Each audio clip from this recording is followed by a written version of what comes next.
standing beside North Korea's largest missiles, leader Kim Jong-un said his country's weapons development is necessary in the face of hostile policies from the United States and a military buildup in South Korea, state media said on Tuesday.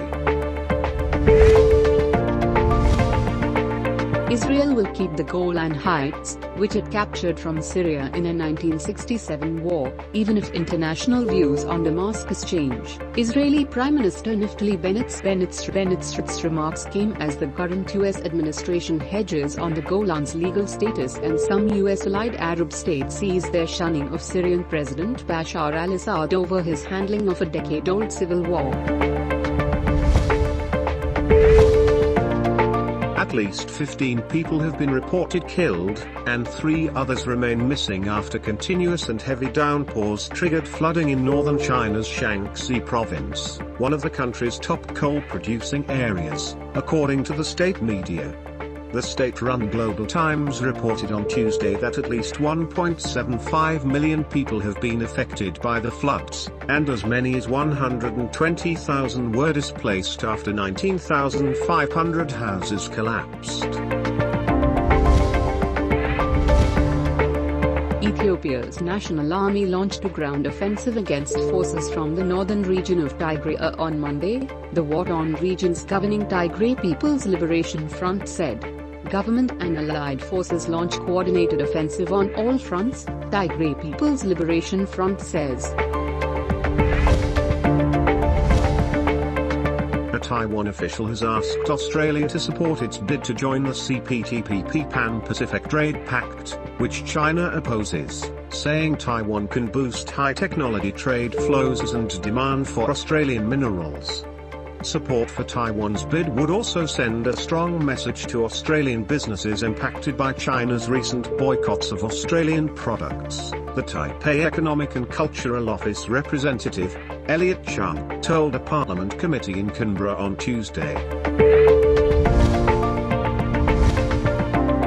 Afghanistan's foreign minister appealed to the world for good relations but avoided making firm commitments on girls' education despite international demands to allow all Afghan children to go back to school. The Taliban said the Islamic Emirate government was moving carefully but had only been in power for a few weeks and could not be expected to complete reforms the international community had not been able to implement in 20 years.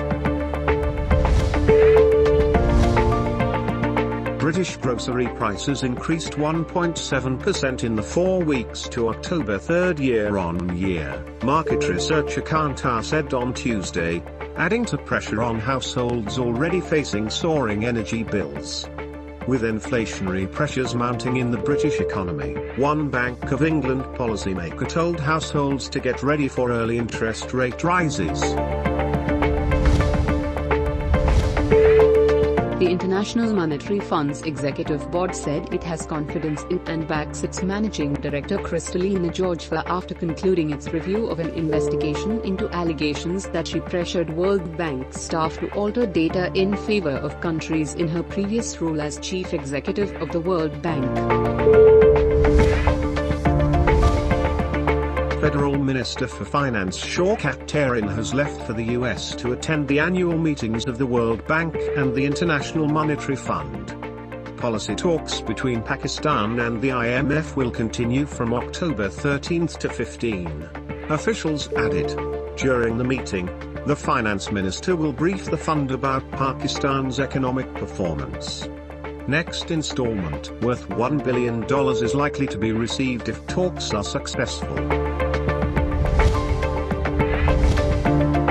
Chief of General Staff for the Armed Forces of Iran Major General Mohammad Bagheri is reaching here on Tuesday on a 3-day visit aimed at strengthening defense ties, a diplomatic source said. Bagheri would be leading a high-ranking military delegation. He would meet Chairman Joint Chiefs of Staff Committee General Nadim Raza, Army Chief General Qamar Bajwa and civilian leaders during his stay in Islamabad.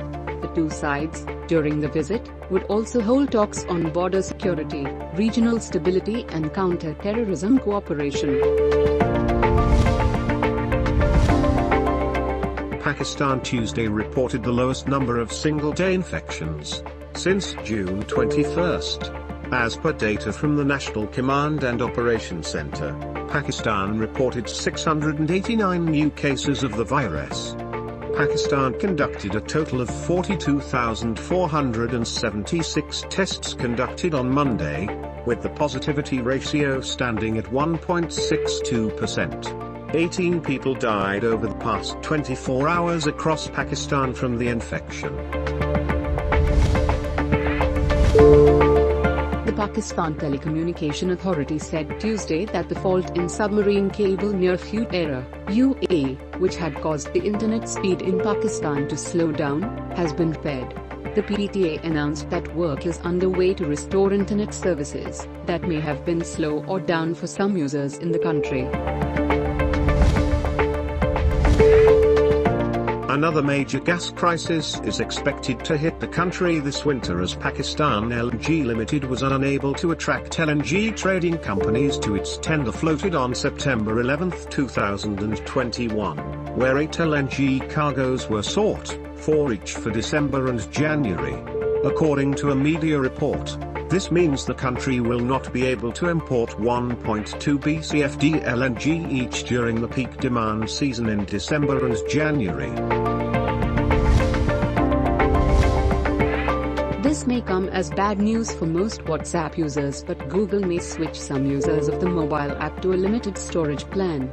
Google currently offers unlimited storage for WhatsApp apps.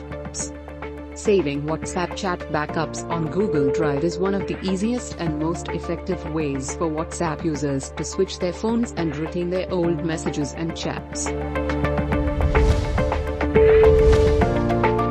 The core of the Earth may not be as solid as scientists had previously thought, according to new research that suggests some of it may actually be a white-hot mush. Earth's core is partly 10,000-degree mush and not as solid as thought.